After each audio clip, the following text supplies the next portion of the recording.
Folks, welcome inside the Parisi Palace, high above 3773 East Broadway. This is a live edition of the Jake Feinberg Show.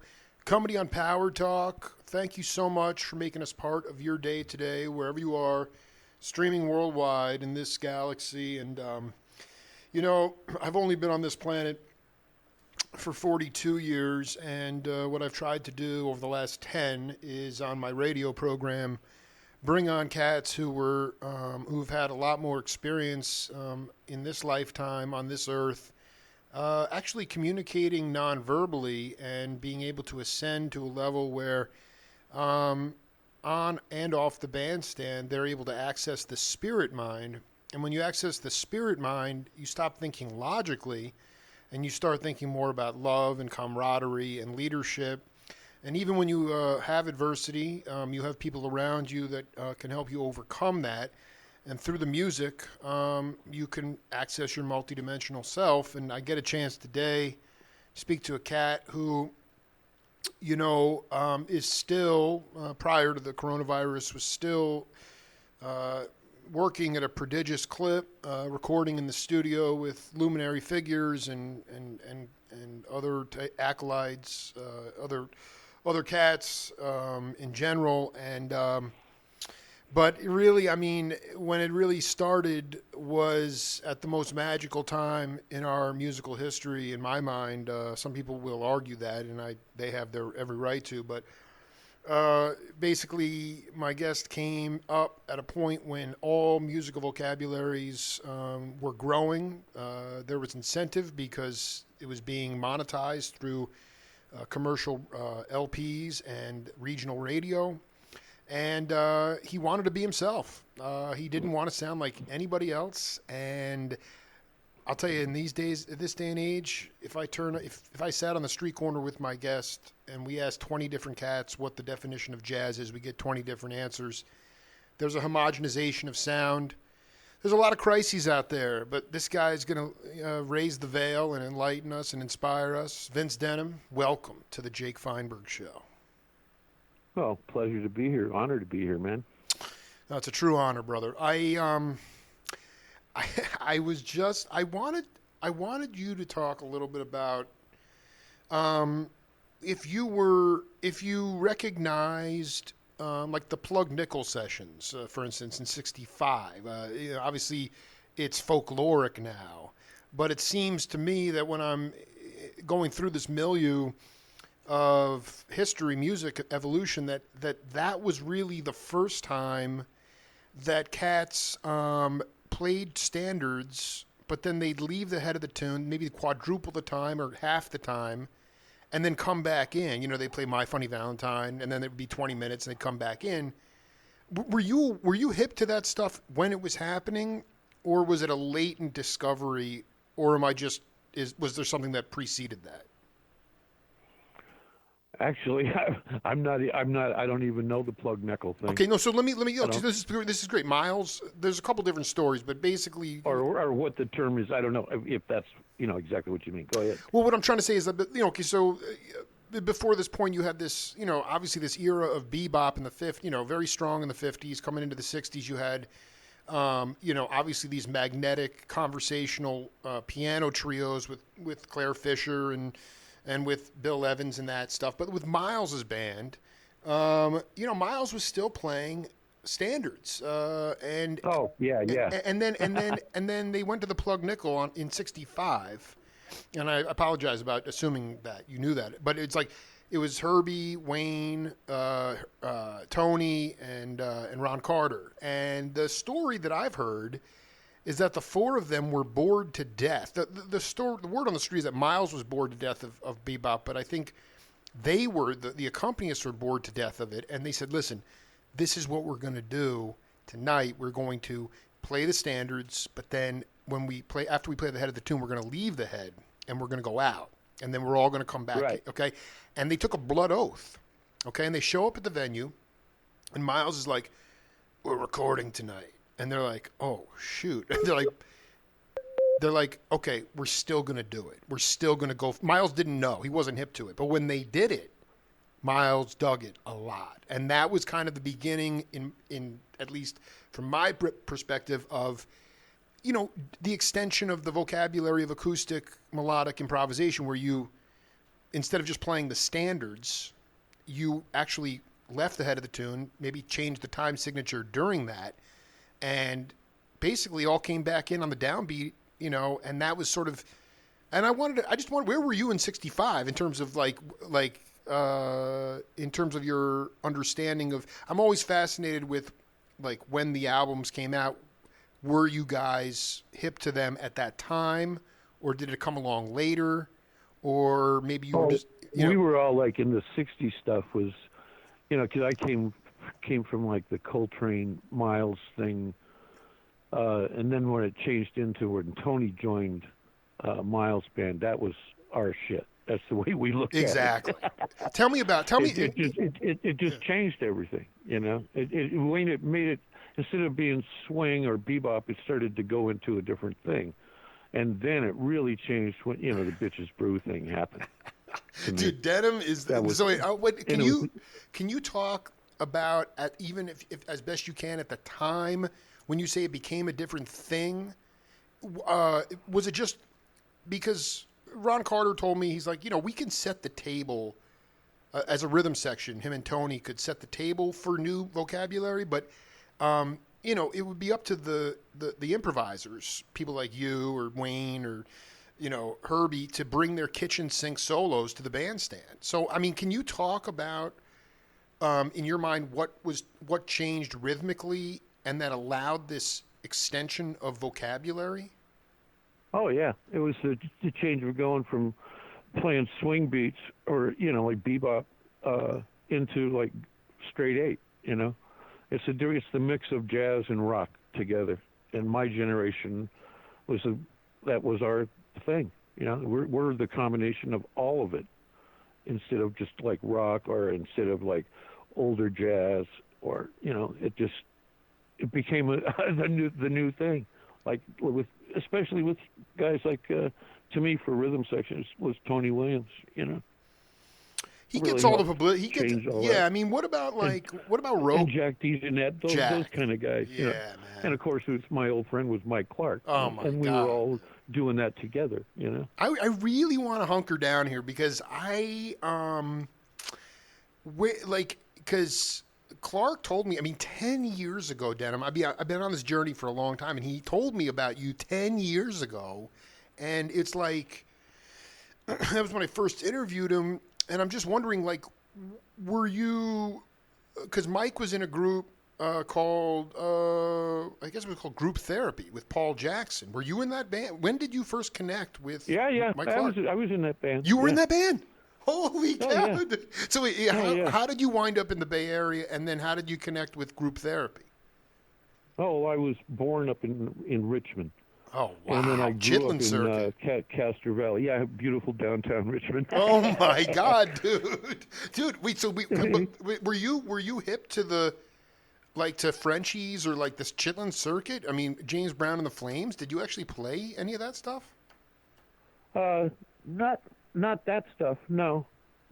Yeah. I wasn't in that. But anyway, then I grew up in Castro Valley, and then before I was 20, I moved to Oakland, and then established myself as being like a Oakland guy, which was a big difference. There was a whole thing going on in the Bay Area between San Francisco and East Bay, which ended up being all the funk stuff and all that, and it was all the East Bay thing.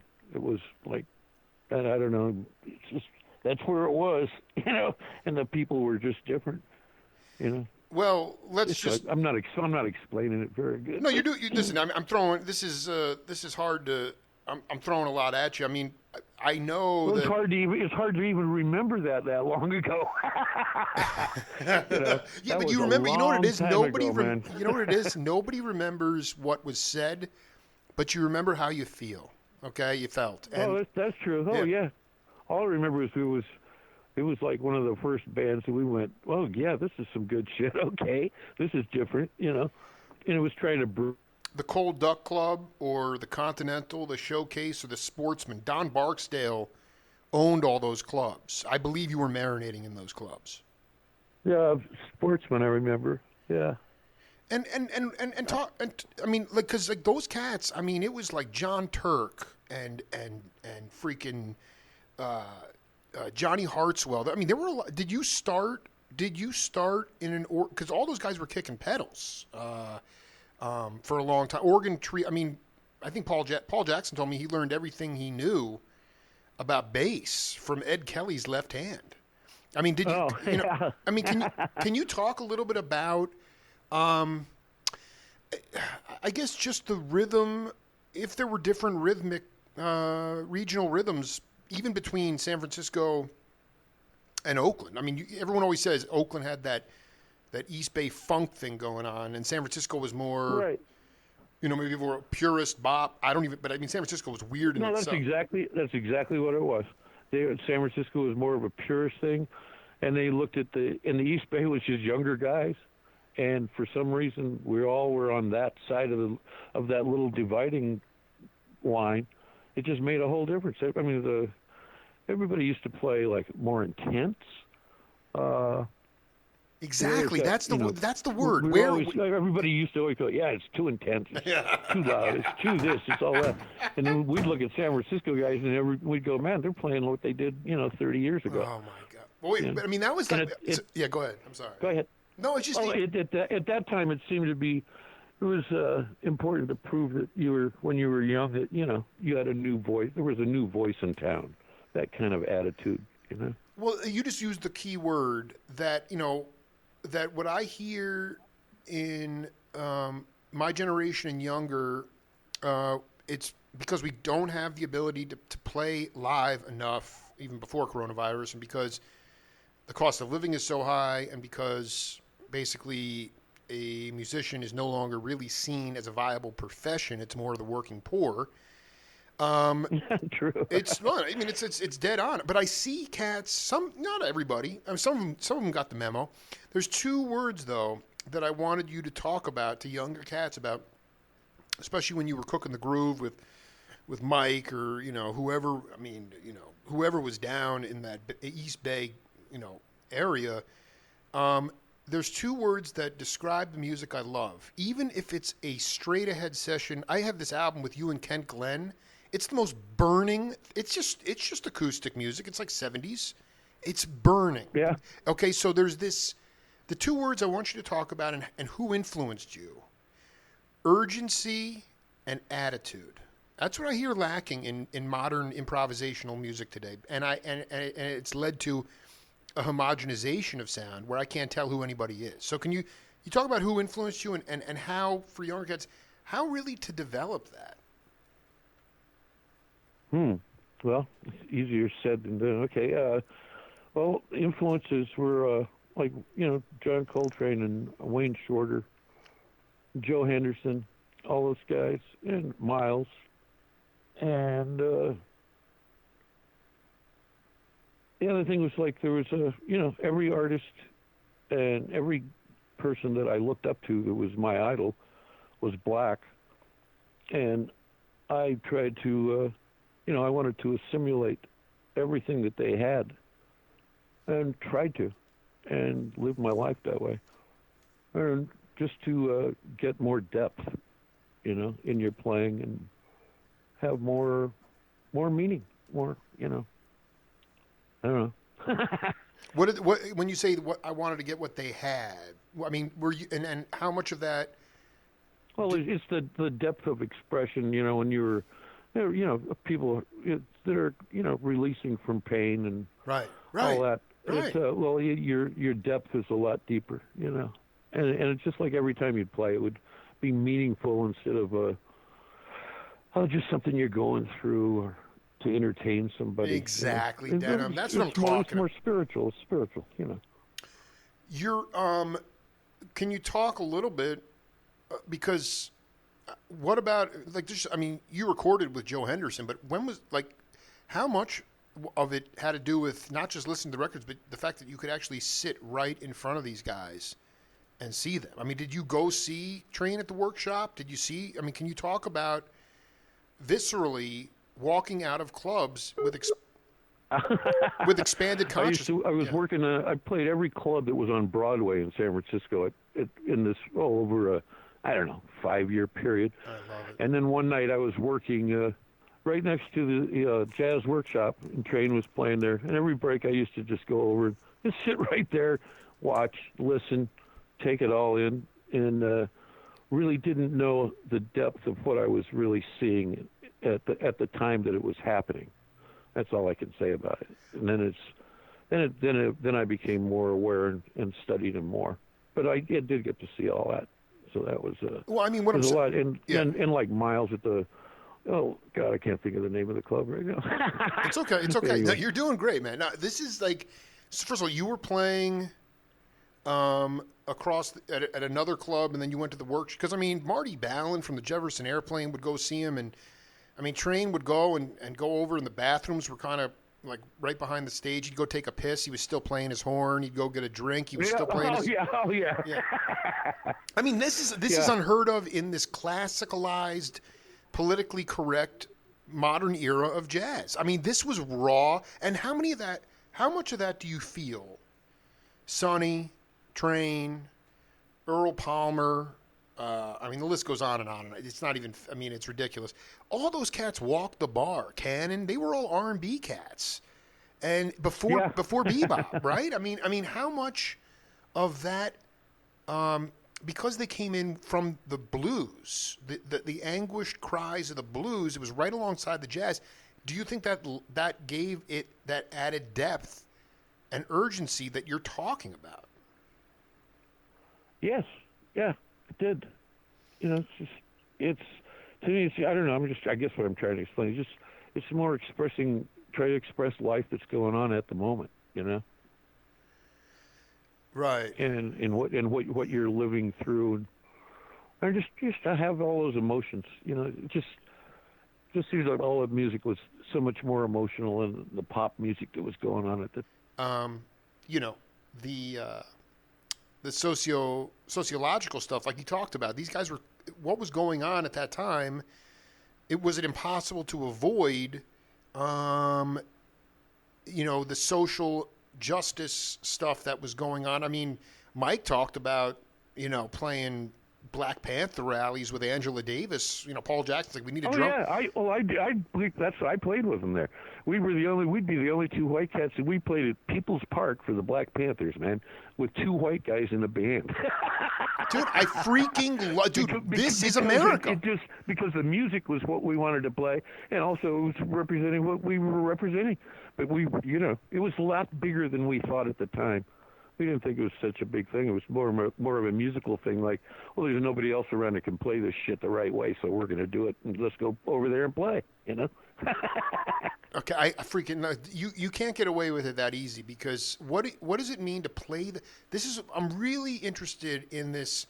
Like I told you in the intro, I talked to the audience about this. We are such a verbose society. Again, me and you are communicating through words, okay? But in today's world, we hang on litigious words and lawyers, and the thing is, the best thing about that music in that burning time is that there was an aesthetic, a African American aesthetic to the music that you and Mike got, and you could play with them. But can you explain what it was intangibly that, not that you, I mean, first of all, anybody could go to Bob City. Dick Burke used to go to Bob City, back in the day, and he'd get up on the bandstand and, Philly Joe would give him the drumsticks, but if he couldn't play, they just walk off the bandstand. So, yeah, I mean, you had to learn, you had to be able to play. What was the aesthetic? What was the difference between, I don't know, I don't want to put anybody down, but it's like going in and playing, what was the aesthetic of the African American vibe for the music? What was it that gave you credibility to be able to, what did you have to know to be able to play with those cats? Wow. Wow. That's I mean, basically, because listen, I've talked to enough guys who Johnny Vodakovich in New Orleans, and he said, I used to just shut up and listen. These were older cats. And again, he was playing with older cats, but I mean, there was clearly no doubt. I mean, whether people want to acknowledge it or not, there were these two channels going on in jazz. I mean, it was very clear. In the early 70s, I have liner notes of people talking about the beautiful melodic, work of Stan Getz, who could also play his ass off. Don't get me wrong, a guy could play to the heavens. Right. But I mean, there was a color bar. It was, this is white, this is beautiful lilting jazz, and then you have the angry message music of Archie Shepp and John Coltrane. So that was right. So why was it perceived that way by journalists? I pray that I never would have written something like that, but it's everywhere. So why was it interpreted that way? Why was it interpreted as angry message music? Well, because it disturbed people. Because of the urgency? Because of the urgency? It was disturbing. It would make you think. It would make you feel. I love it, dude. So so tell me can you talk about one of the first time, and I don't need the first, but like, what was the first music you heard that people were disturbed by that you were like, dude, I'm getting off on that? Coltrane. Absolutely, Coltrane.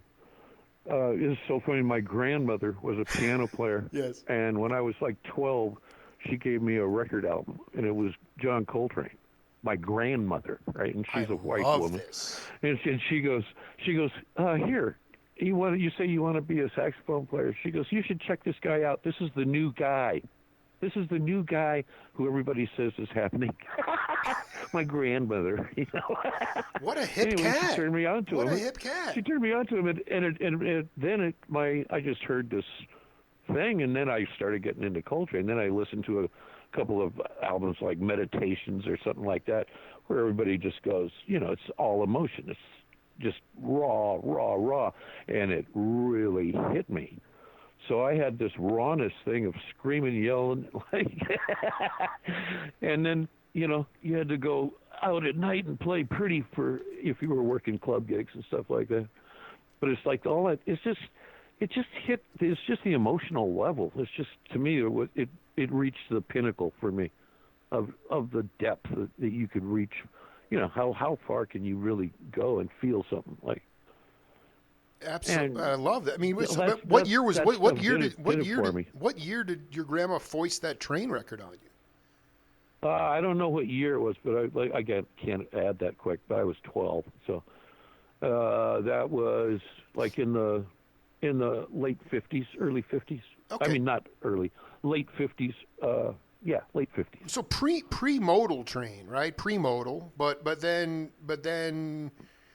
you started to, well, yeah. But that got me into him. I did. That was the turn on to just, check this guy out. Here's a saxophone player. That's the way she did it to me. So I want to be clear. This is really changed my whole life. I know. Well, I mean, dude, you're one of the great. I mean, dude, your urgency, your playing is freaking insanely awesome. I mean, these Kent Glenn records are. I think it's Putter Smith's on bass. Maybe I don't remember who's on bass. It's freaking ridiculous stuff. But I don't care if it was Jim Keltner and John. I mean, everybody was trying to channel that urgency. Was there anything in the early rock vein, like Little Richard, Fats Domino, that got you off, or were you into the urgent spiritual? That's so funny. You said that's the first guy. The only rock and roll record I bought was Little Richard. Oh my! I'm starting to read your mind now. I swear to God. Yeah. That's just too funny.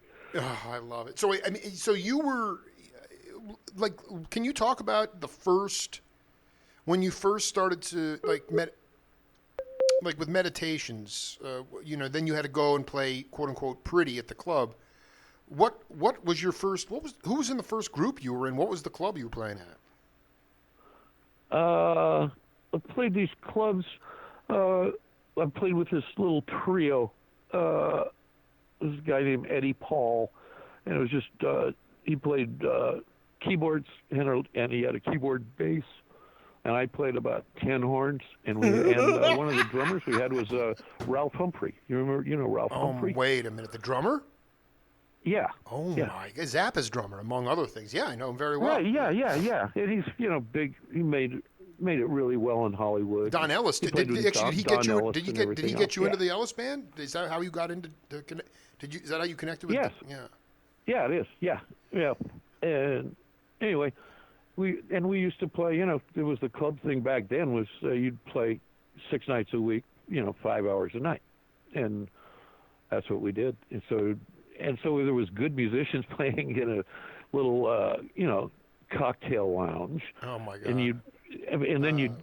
But inside, you're leaving your body listening to Coltrane or wanting to play that in that idiom, that style. I want to go back. This is so important, Vince, because Eddie Henderson. Tons of cats were like in '64 when Train started to, play his records live. The modal stuff. There'd be, a lot of the patrons of jazz, regardless of color, they were white, and there'd be women standing up saying, "Make him stop! Make him stop!" And now this is the disturbing part of it. That was good. Yeah. Well, no, because that's what Eddie was like. So basically, it was disturbing to the Anglo-Euro ear. Is that fair to say? Like it was not. I'd go with that. Yeah. I want to be clear. The reason it was disturbing was because they couldn't detect the song, and it was really deep emotion, and maybe that just scared the crap out of white kids. I would say that it scared them. Yeah, I'd go along with that. But then you got the thing is that it got to be fun to go scare some people. That's what I'm saying, man. That's what I'm saying. Go along doing your thing and then absolutely freak them out, and then just watch the reaction. Please, so tell me the first time that you were taking a break and wanting to leave and wanting to ascend, and then actually you guys did it and freaked the crap out of people. Can you talk about a memory or when you guys went there and the audience was just out of their mind, lost their mind? Not one. I don't have any one time like that. Is that why you? There was a bunch. There was a bunch of times. That would be almost like what you'd be trying to get to. How do I say this? Like when you really get off saying the word "get off," Oh my when God! You're playing, you're improvising. Well, you leave your body. We used to always say, dude. okay, well, you leave when you leave your body, then you're getting off. So that's what you try to achieve. Because once you achieve that, you try to get there every time, and you don't get there all the time. So there'd be times when you'd feel like when you're performing, like you're leaving your body. You're so emotionally involved. You're gone, right? And you look out at people and nobody feels they didn't get nothing. And then other times it's amazing, and you go like, "Well, that was that was great." And then everybody there would feel it, Right. It's hard. It's just hard. It was hard to play that style or play that way and have people really have a bunch of people that would really understand what the heck you're trying to do, Well, and the the funniest thing is that I remember talking to the skipper Henry Franklin, and he was like, some of the best gigs that Gene Harris, and Carl Burnett, and him ever played were in front of 3 people. Absolutely. That happens so much. Yeah. And that's sort of the spiritual. Did you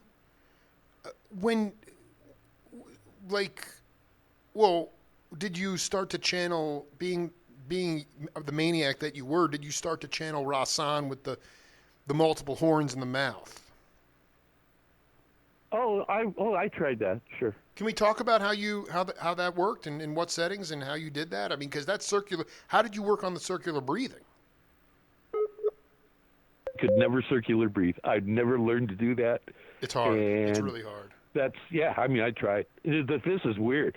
I didn't teach very much because I didn't enjoy teaching. But at one point I did teach, and I could teach kids to do it and I still couldn't do it.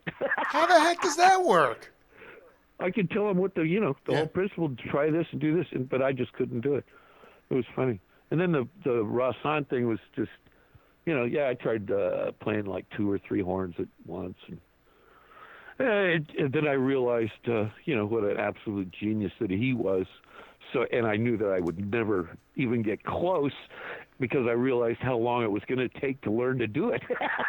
It's true. It's so I went, okay. It's so far beyond the. So then I did. Yeah. I want to just, we're cooking here with Vince Denham here on the Jake Feinberg Show. I wanted to. Most people think that Sly Stone was the originator of Bay Area funk, and some people would say Bobby Freeman was, but the first cat that's on my radar is Johnny Talbot. Where do you come down being an East? Wow. I'd like. I don't know Johnny. You don't know Johnny, dude? That dude, Johnny No. Talbot and the Thangs. Early. No, man. Oh, dude, I'm telling you, man, Denham, this stuff is funky. I'll send you. Were you hip to Dyke and the Blazers and Hank Ballard and the Midnighters? Would you go? A lot of those cats would come through these places like Oakland, and their bands, even Curtis Mayfield's bands, they'd play a full set of jazz before the main act would come on. Were you hip to the? Did you get off on that early R&B, like that kind of stuff? Actually, no, I didn't. Mm-hmm. I didn't. Mm-hmm. Yeah, I was into a not snobby, but into a more of my jazz thing. Well, I didn't listen to it. It's weird. I didn't listen to it. Well, it's fine. I just kept listening. You were fine. Were you more interested? I'm sorry. Were you more interested in the? I just did an interview with Chuck Israel, great bass player, and he talked about this division. Again, there was the Getz, Coltrane, angry message music, journalist stuff, and then there was, in his mind, in fact, it's quite possible the record that you got from your grandma was the one that Chuck Israel's was on with Coltrane in '58. Which I can't remember the name of it now. But That's wild. But it's possible. And then he said that there was, definitively, in his mind, he really got off more on Eric Dolphy than Train because Train was playing what would be considered now trance music. It was, in my mind, it was prayer music, where Dolphy had a different aesthetic and sort of a beginning, a middle, and an end. That was a little bit more coherent than just what, Train was just essentially, in my mind, I agree with you. He was praying. That music is prayer music. It's sanctified jazz. And so were you straddling between were you a strict adherent to this art, Train, Shep, Henderson stuff, or were you straddling, the other side of the coin, or were there any white cats that you could tip your cap to that say you really were focused on as well? Yeah. Oh, there's all kinds. There's just another thing I wanted to say though. With the Coltrane thing, I respected Coltrane was such a master of his instrument. Like for a saxophone player, he would do shit that, honest to God, you would go, oh, if I practice that for 40 years every day, I might be able to play that. Okay, just his mastery of the instrument, Eric Dolphy to me wasn't a master of his instrument. He's a great player. I don't mean any put down at all, but I just mean the difference of a master of an instrument, But the thing is, I loved Coltrane and stuff, but I preferred Miles's band rhythm section.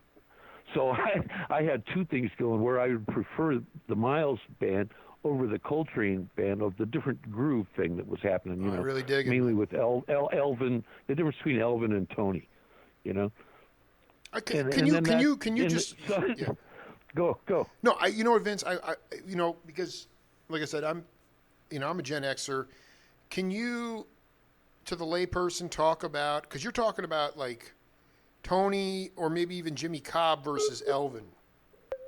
Can you talk about the difference? I love it because you're You're talking about the intensity and the urgency and the mastery of the instrument with Train, and obviously it was an instrument that you played.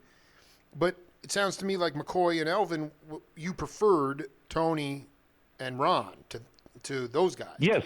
Can you talk about? I did. But explain the nuances and the differences of what was going on between those rhythm sections to the audience. Okay, well, Tony was like with Elvin and stuff. Even though Elvin he did this incredible thing. It fit perfect for Train's music, but to me, that Tony was newer. It was more like Tony used to get accused of overplaying all the time. Well, to me, he could never play enough. You know, I love drummers that would just play all the fucking time. Pardon me, sorry. They'd play all the time instead of just grooving. Like ka-dang, day, ka-dang, day, ka-dang, day, ka-dang, day. They didn't do that. They'd be playing all the time with the guy who's improvising, and that changed the whole drumming concept. And of going from like a swing side, if that's the way you want to describe it, like swing bebop, to, the way Tony would be playing and the way he influenced like Jack DeJohnette and all those guys. And Mike Clark, Mike Clark was one of those guys too. Well, the on broad. When did you first lay eyes on the beautiful Mike Clark? Oh, there was this guy, a trumpet player named Pat Houston. You mentioned him the other day, and I did not mention. I don't even know that name. Oh, I thought you mentioned his name. No. Anyway, I used to play in this band. It was called the Don Pystrup Band. It was a big band. It used to be a rehearsal band. How do you spell his last name? How do you spell Don's last name? Pystrup. And anyway, all of the cats in the Bay Area kind of played in that band. It went on for many years. Where was I going with that? I don't know, man. No. I was. Where I met Mike.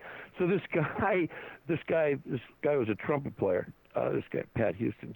Anyway, he comes up to me and he goes, "Hey, man, I've got this guy, a friend of mine." He goes, his name's Mike Clark. He says, "Do you know him?" And I went, "No." And he goes, "You guys should really get together." I swear to God, he just goes, "You should get together." So, and then he told Mike the same thing.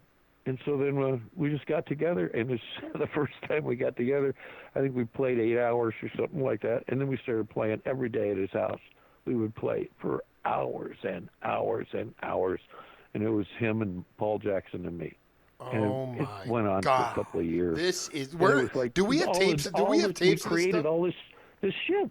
I swear to God, all the stuff that he did with Herbie and stuff. That's what we used to do in his living room. It was wait, incredible. You cannot gloss over this. Because this is important.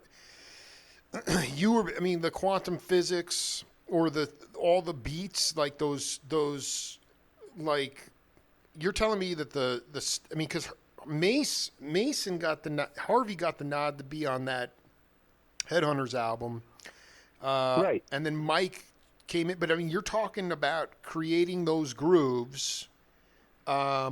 Before Herbie was, because Paul told me Herbie knew nothing about funk, nothing. Oh no, this is going on before Herbie did his funk thing. So you were, and I want to be very clear because Mike's talked to me about this too. People would say, if he was on the bandstand with Woody Shaw or Bobby Hutcherson, they'd say, "Let's play a funky blues," but there was no word in the lexicon for funk when you were playing this stuff. Is that right?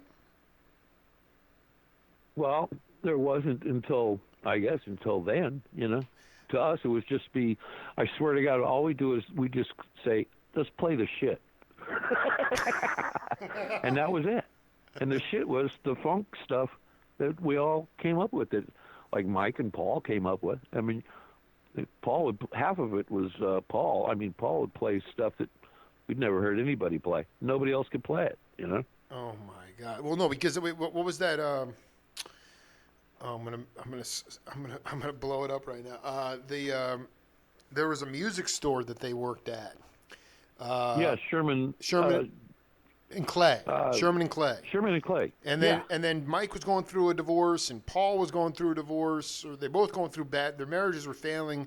Paul would just push the B3 down to the club. It was like the I'll have to look up the name of the club. It was like the Peter Piper Club or something like that. So he was grooving. But again, we're talking about play this shit or play that shit. That shit was not what Tony and Ron's rhythm section was doing, or what Wayne was doing with Miles. So were you consciously trying to take the music, because you like you said, you didn't get off. I mean, you listen to some of that early Dyke and the Blazers or Johnny Talbot, that's funk before funk was ever, that's early 60s. But yeah. But what were you, what was the, even though you said let's play that S, it's like you weren't trying to comp what you loved about Tony and Ron. You were stretching. I mean, so there was a conscious move to stretch on your part. Is that fair to say? Oh, absolutely. Yeah, absolutely. It was taking all the stuff that we heard, and then you'd go to a new spot. It was at that time when you're young. We were all in our early 20s. Early 20s. Maniacs. We was you want to be new. You want to be different. Want to try to create something. A lot of people like to create stuff that's been done, and then there's another group of people who like to try to take everything you've heard and don't use any of it and have something new. Yeah. That it was all influenced by all that stuff. That's hard to do. It's crazy. It's crazy, man. So on gigs, like you'd stretch out, and then was there any other soloists, or would Mike and Paul just groove in a rhythm groove for 10 minutes? I mean, how would that work? Oh, they go for an hour. They were strong then. Dude, man. Wait a minute. You're telling, so like you'd literally just like you'd take your solo, blow for a while, and then you're done, you'd go off. We'd never have a song. We'd just blow. It'd just be over a groove. Make a groove, start a groove, right, and leave. So what, I mean, go on endlessly, Dude, this is, so is it fair to say that, I mean, that you guys were the first cats doing that stuff, playing that shit? Oh, I know we were some of the first ones. I will never say that we were the first, but I know we were. I mean, it was it was Mike. Mike was a very, very influential guy. And then, like so many of the other drummers around in that area, they didn't dig it. And then what does he do? Like, they don't dig it, and then all of a sudden he's playing with Herbie, and they're all trying to cop what he did. Well, they didn't dig it. They were just jealous. They knew he was onto something. I mean, going back to that time, Jack London Square, I mean, on Broadway, those were venerable clubs for Garibaldi and Mike. Oh, yeah. I mean, I know that people would go up to Garibaldi after a show, and if they said, "Oh man, you sounded just like Sam Lay" or whatever, he'd want to slit his wrists. He didn't want to sound like anybody else. Something funny I got to say about Garibaldi, David Garibaldi. Go ahead, man. The first band I ever formed, David Garibaldi was the drummer. And he had to quit the band because he goes, "Yeah, I'm playing in this other club band," and he goes, "It looks like we might get a deal or something, so I can't play anymore." And it was Tower Power. Right. No, because I think that band was called Reality Sandwich, wasn't it? Oh, I have no idea. Yeah, no, what it was. Yeah, no, because he's like, I got to go play with Tower. I got to go play with this band. I think it's really going to take off. I want to read. This is in my second book, Vince. I'll send you a link to it. I'd be humbled. It's on the Merry Pranksters, Ken Kesey and those guys. Somehow Mike and the Grateful Dead. Somehow Mike Clark wound up one of my interviews. He said, this was going back 10 years.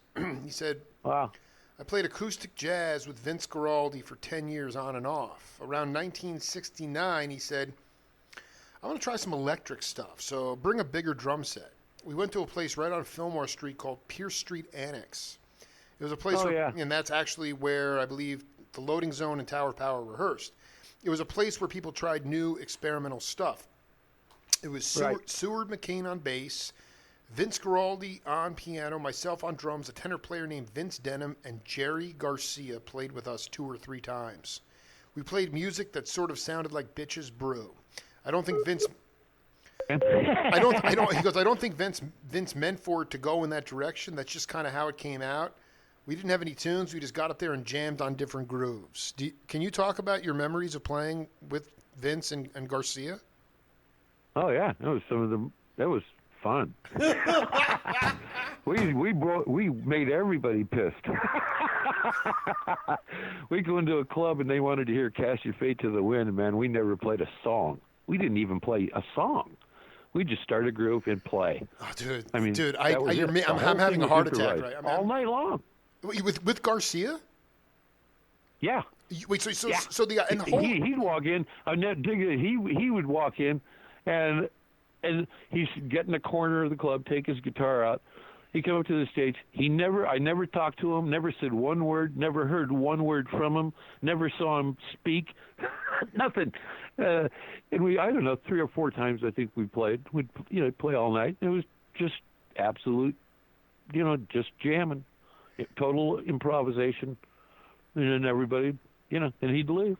And so, I mean, All the communication was in playing, no talking. Oh, it's at absolutely all. genius. I guess what I'm saying is like, how in a band where, okay, obviously you're comrades with Mike, and you probably had played with Vince prior to, and Seward, but like Garcia is a bluegrass cat, and no one would mistake him for a jazz player. And if you're not even though you're just jamming on grooves, I mean, how can you? I mean, I'm sure some of it maybe fell apart a little bit, but I mean that stuff is just.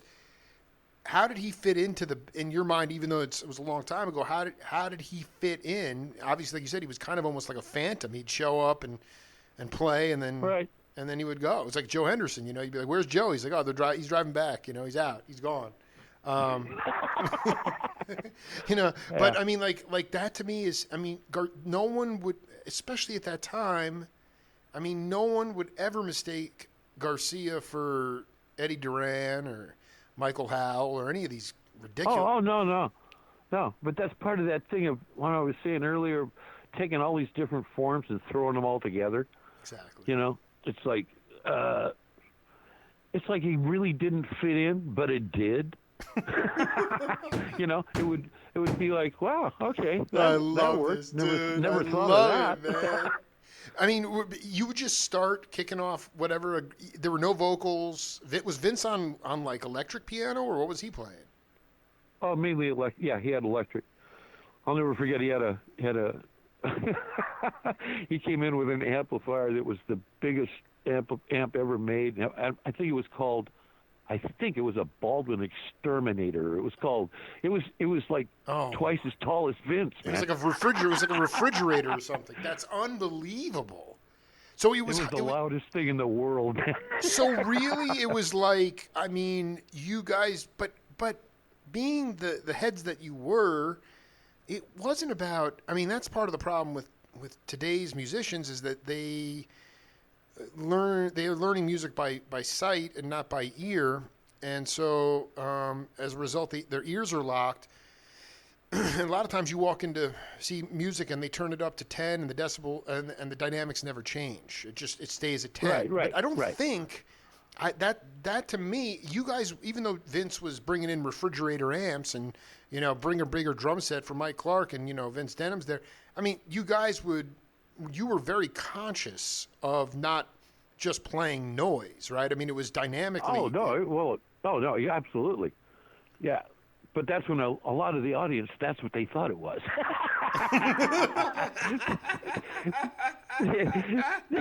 Yeah, it wasn't. I just remember it was. No, you got to remember, man. That's a long time ago. You're making my memory really try to work. Vince, here, dude, Vince. No, so, I just remember that it was a lot of. Sometimes it was shocking. Dude, where are the tapes of this stuff? I mean, it's legendary stuff. Because even Denny Zeitlin and George Marsh were playing some very experimental stuff in the late 60s at the Pierce Street Annex. I wonder about... Yeah. Yeah, go ahead. Yeah, the only thing I know we did a couple of times, we went in. Vince had a manager. I can't remember his name. Was Max Weiss, I think. Anyway, he had a studio, and we used to do the same thing that we did in clubs and just start a groove and play, just go wherever it takes you, and Well, because but they just leave it on and record it, and I never heard it, and I don't have any idea whatever happened to all that stuff. But you're saying that there were hours of rehearsals, jamming on grooves with Seward, Denham, Clark, Giraldi, and Garcia. Yeah, not Garcia. Not Garcia. So, I mean, that to me is just so that brings a smile to my face. Now, tell me a little bit about working with Mike Clark would tell me what talk about getting off, not on the bandstand, but he'd be on watching the local TV and all that stuff was coming out of Fantasy, all that Charlie Brown stuff, and all of a sudden he's like, oh, that's me on drums, and he's watching the Charlie Brown Christmas special. I mean, you were on those sessions, were you not? On some of them, yeah. Tom Scott did most of them, but I did the same thing. I was playing one for my kids at home and go, hey, that's me. Yeah, man. No, and I'm talking about. I mean, Tom Scott, dude. That dude was in middle school during the time I'm talking about. I'm talking about 69, 70. Tom Scott was in high school through 74 in SoCal. Oh, you're talking about earlier. Gotcha. Yeah, man. Yeah, man. I meant the Charlie Brown stuff that came out later. No, yeah, I'm talking about the stuff like, Vince, like that stuff. That sometimes you're giving a company his credits on there. And that's the stuff that was played on local television. Like his episodes would come on and Mike would say, oh my God, that's me on drums. And I know you were part of that. Yeah. I don't know for sure, man. There's so many things like that are, I'm on that I don't know. There's people that I've done albums for. This is weird. I mean, I got a residual check the other day where you get like 50 cents on a stupid song. You put it on the refrigerator. And it's with artists, though, that I'm going, I never played with them. And I've done albums with them. And I had no idea. None. Because there's so many times when you're in the session thing, when you're doing that, I did that for about, 10 or 15 years. I was doing some TV stuff and that kind of crap. And anyway, it would be like you had no idea who you're playing for, what the music is for, nothing. You have no idea. It's weird. Well, there was this magical, when did you get, so you and Paul and Mike were just cranking, 67 through 69 or so. I mean, several year period. Yeah. I'd say I could be off. It could be off a year or so. I don't know. But in that time period, yeah. Did you make it? How did you get connected to? How often were you at Fantasy Records? The old one, Mike's Jim Stern, the one in Oakland. Did you ever record there? Yeah, did a couple. Yeah. Which with I know you're going to say I don't know, but who were they with? Did one. I think it did an album with a guy named George Maribus. Oh my! Wait a minute. Are you kidding me, Maribus? Yeah. Oh yeah. My God. What's it? Brazilian Tapestries. That's what it was called. You were on that. Dude, I love that. Now that actually was put out on Catalyst, was the Pat Britt label, but it was recorded at that. It was recorded at. I was just listening to that tune the other day, man. That album is freaking ridiculous. Gigogu. Talk about Gigogu. Don't know. That was the one jazz club in Japantown where Ladiano and you and Clark and Michael Howe, Murabus and Nunez would show. You never played Gigogu? Probably. I'm not a bunch. I'll tell you that because it's not on my memory list, man. No, I did. I mean, I completely dig. When you look back on your career, Vince, what is it? Is there something that do you feel like? Do you feel that? I mean, did you take? Not that you've, like we said, we've been stretching back here quite a while, and you've played a lot and gotten a lot out of your system, and you've done a lot. But, most cats, the music chooses them, so they will play till they can't play anymore. Can you honestly say that you took, was there anything that you took for granted that you now realize in this extended pause when there's the one thing that's remarkable to me is that the one industry that has come to a total screeching halt is the music industry, because the only way you can make music now, before COVID, was road dogging it. And that's it's totally off the table. And I've been asking the older cats about, it's like for some of them, it's like, are they going to ever see the bandstand again in the spiritual setting with an audience indoors playing burning music? I mean, looking back, like in this time that you've had to reflect, is there anything that you really said, boy, I'm never going to take that for granted again? I don't know. I've been doing something for many, many, many years, and actually, Visceral is the guy that taught me this and said it to me. It was like every time you play, a lot of people say this, but I really take it to heart. Every time you play, you got to play like it's the last time you ever get to play. You're gonna, you'll play, drop dead. That's it. It's over. So if you play every time like that, no matter what the circumstance, no matter whether it's pop music, if it's like the jazz thing that your spiritual release, or if it's some TV commercial you're playing, every time play like it's the last time, and you got no regrets. You gave everything you could every time. And that's all. It's just just something that I've tried to carry, and I always tell younger guys, if you play like that, man, you'll get off and you'll be rewarded. Did he tell you that in 1970? You've carried that with you for 50 years? Yeah, he told me that was one of the first things he ever said. That's really, and you can honestly say that. That's before every gig, I'd go, okay, this might be the last gig, man. So, do it. Wow. If I even hated it, I can't say I did it 100%, but I'll say I did it 90%. Go like, okay, this is it, man. This is the last time. I don't even care if it was a wedding. Go. Oh, dude, blow those people out of the water, dude. Freaking A, man. This is just set one, by the way, Denham. I know I had to get the cobwebs out of you today. I just want to read this. Oh, you definitely got them. One more story, just riff on it. This is from my Facebook Live interview with Mike Clark at his apartment, Upper West Side of New York, 2 years ago. He said, Paul Jackson and I recorded the original God Made Me Funky for Everett and Jones Barbecue out on 14th Street in Oakland. We lived next door, and the owner said, if you boys record a tune for me and I can play it on KDIA, I'll feed you guys free for a month or two. We wrote that tune on a napkin while we were waiting for our ribs. We went down to Soul City to a guy named Ray Dobard and recorded it. When people started hearing the commercial, they'd be calling into the station and saying, what is that song? It's killing. I have a big Cadillac driving down the freeway. I had KDIA on, and all of a sudden there we were. I really dug that. Were you were you in on that? God Made Me Funky. Soul City, Ray Dobard. Did you go down there and cut some stuff? No, I didn't. But we used to play that song. We used to play it, and Paul would sing it.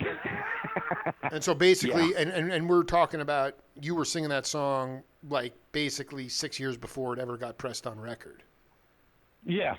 Oh yeah. Oh, it was. I even remember the day that Paul brought that in and goes, "Hey, I got this idea, man. Got an idea." Oh my. Denham, I'm gonna get this up. I'll text you. You do text, because I want to send you this when I put it up on my podcast later. Absolutely. Yeah, and we'll do. I'll call you in a week or so. We'll just dive in for set two, man. We're just getting started here. Okay, man. Well, this is. I got to tell you, I was very nervous, man. I don't do this very often. Vince, and I was Vince, no, very, you know what, dude? Very scared that I was very scared that my memory wouldn't even work. You know what, dude? Let me tell you something. Part of my job is to push people out of their comfort zone, and not that you're in a comfort zone, but you crushed it, man. And these nuggets of gold live on in all music communities, and I've also, I've recognized, I'm publishing a lot of my content now, and it's coming out in book form, and I continue to organically grow, but I recognize that so much of this wisdom, even the stuff you talked about today, however insignificant you think it might be, will live on long after we're gone and will inspire new cats to know how real music is made.